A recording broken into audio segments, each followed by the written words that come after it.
बदलापूर घटनेच्या निषेधार्थ जिल्हाधिकारी कार्यालयावर शिवसेना ठाकरे गटाचा निषेध मोर्चा। महाराष्ट्रामध्ये बदलापूर नगरपालिका क्षेत्रामध्ये अत्यंत निंदनीय मानवतेला काळिमा फासणारी घटना घडली आहे। 3 ते 4 वर्षाच्या वयोगटाच्या चिमुकलीवर त्याच शाळेत कार्यरत असलेल्या एका कर्मचाऱ्याने अत्याचार केला आणि त्या पीडित मुलीच्या आईवडिलांनी जेव्हा संबंधित पोलीस स्टेशनला तक्रार देण्यासाठी गेले असता पोलिसांनी त्यांना 12 ते 13 तास बसून ठेवले।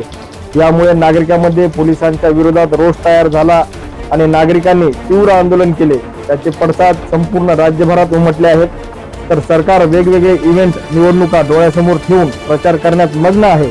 आमच्या माय बहिणींना तुमची तटपुंजी मदत नको, पाहिजे ती सुरक्षा, अशा शब्दात सरकारला प्रत्युत्तर देत शिवसेना उद्धव ठाकरे बाळासाहेब ठाकरे गटाचे परभणी जिल्हा प्रमुख विशाल कदम यांनी शेकडो कार्यकर्त्यांना घेऊन आज बुधवार 21 ऑगस्ट रोजी दुपारी 1:30 वाजेच्या सुमारास परभणी जिल्हाधिकारी कार्यालयावर सरकार विरोधात निषेध मोर्चा काढून जोरदार आंदोलन करत परभणी जिल्हाधिकारी यांच्या मार्फत राज्यपाल यांना निवेदन देऊन गृहमंत्री देवेंद्र फडणवीस यांच्या राजीनाम्याची मागणी केली।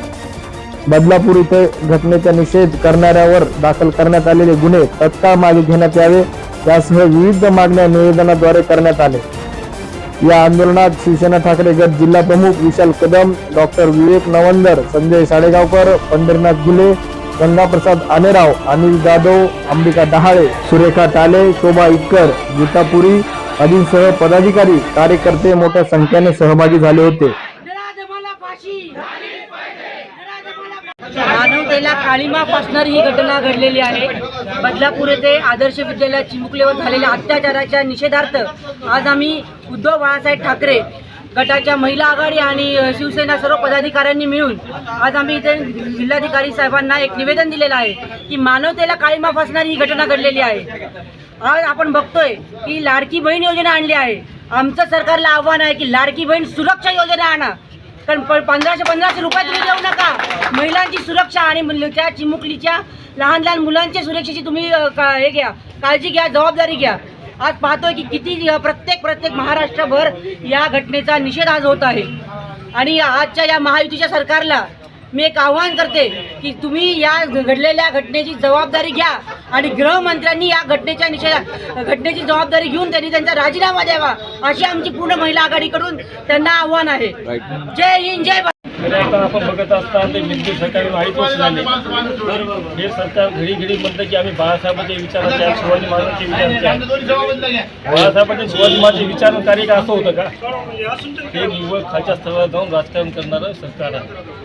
एवढी निंदनीय घटना आज महाराष्ट्रात घडली, पण तरी त्यांना त्याचं काही तारतम्य नव्हतं। ज्यावेळेस बदलापूरची पूर्ण जनता ही रस्त्यावर उतरली त्यावेळेस महाराष्ट्राला ही काळिमा फासणारी घटना कळाली। निश्चितच त्या लहान मुलीचे आई वडील 11 तास पोलीस स्टेशनमध्ये बसतात आणि साध्या फिर्यादीसाठी त्यांना वेळ बघावं लागत असेल आणि पीडित मुलगीसुद्धा पोलीस स्टेशनमध्ये होती। म्हणजे यांचं राजकारण, यांचे विचार, यांचे कार्य किती खालच्या स्तराचं हे आपण पाहत आहोत। निश्चितच अशा निष्क्रिय, निष्कलंक, एकदम कलंकित असलेला हा उपमुख्यमंत्री गृहमंत्री देवेंद्र फडणवीस यांनी स्वतः त्याची जबाबदारी घेऊन राजीनामा द्यावा। तर खरं ते राजकारणी स्वतः सुसंस्कृत म्हणणारे, स्वतःला चाणक्य म्हणणारे गृहमंत्री असताना त्यांनी राजीनामा द्यावा। अशा घटना किती घडाव्यात? तर औरंगाबादला एक घटना घडली। निश्चितच महाराष्ट्र आपला कोणीकडे जात आहे हे सुद्धा आज आपल्याला कळायला अर्थ नाही आहे। निश्चित अशा सरकारनं स्वतःहून राजीनामा देऊन एका जनतेला जसं पहिल्या सरकारमध्ये ज्यांनी हे केले, भ्रष्टाचार केले, त्यांच्याकडून राजीनामे घेतलेत पुढे होऊन यांनी, निश्चितच यांनी सुद्धा राजीनामा द्यावा अशी मी अपेक्षा तुमच्याकडून व्यक्त करतो। सह्याद्री समाचार वाहिनीसाठी प्रतिनिधी सतीश आकाश,